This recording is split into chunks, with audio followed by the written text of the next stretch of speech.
Hotel ஸ்டைலில் சால்னா எப்படி செய்கிறதுன்னு பார்க்கலாம்.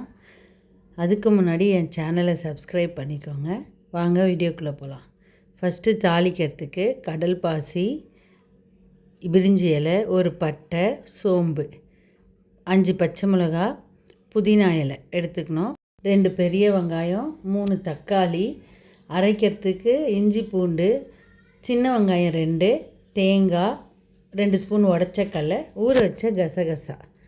இப்போ நம்ம இதை குக்கரில் தான் செய்ய போகிறோம். குக்கரில் செஞ்சால் தான் அந்த ஹோட்டல் ஸ்டைலில் இருக்கும். ஃபஸ்ட்டு குக்கரில் நல்லா நிறைய எண்ணெய் ஊற்றிக்கோங்க.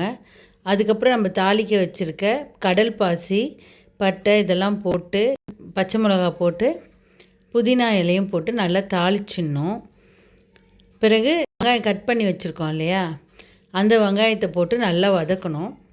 தக்காளி போட்டுருங்க. தக்காளி வதங்கிறதுக்குள்ளேயே நம்ம போய் தேங்காய் அரைச்சிட்டு வந்துடலாம். தேங்காய் ஃபஸ்ட்டு அரைச்சிடணும். தேங்காய் நல்லா அரைச்ச உடனே அதுக்கப்புறம் 2 சின்ன வெங்காயம், 2 ஸ்பூன் உடச்ச கடலை, நம்ம ஊற வச்சுருக்க கசகசா எல்லாத்தையும் போட்டு அரைச்சிடலாம். அதுக்கப்புறம் இஞ்சி பூண்டு பேஸ்ட்டு போட்டு கொஞ்சம் உப்பு போட்டு நல்லா கலருங்க. நல்லா கலரி அரைச்சி வச்சுருக்க விழுதை ஊற்றிடணும். இந்த சால்னா கொஞ்சம் திக்காக இருந்தால் நல்லாயிருக்கும். ரொம்ப தண்ணி ஊற்ற வேண்டாம். தேவைக்கேற்ப கொஞ்சமாக தண்ணி ஊற்றிக்கோங்க. 1 ஸ்பூன் கரம் மசாலா, 1 ஸ்பூன் தனி மிளகாத்தூள் இது போட்டுட்டு நல்லா கலரி விட்ருங்க. ரொம்ப மிளகாத்தூள் வேண்டாம், நம்ம தான் பச்சை மிளகா 5 போட்டிருக்கோம் இல்லையா, அதனால் குக்கரை போட்டு மூடிடுங்க. 1 விசில் வந்தால் போதும். நம்ம ப்ளைன் சால்னா தான் செய்கிறோம். காய்கறிலாம் போட்டாலும் 1 விசில் போதும். சோயா போட்டும் செய்யலாம்.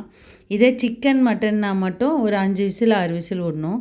இது சப்பாத்திக்கு, பரோட்டாக்கு, தோசைக்கு எல்லாத்துக்குமே சூப்பராக இருக்கும். ஒரு வாட்டி செஞ்சு பாருங்கள்.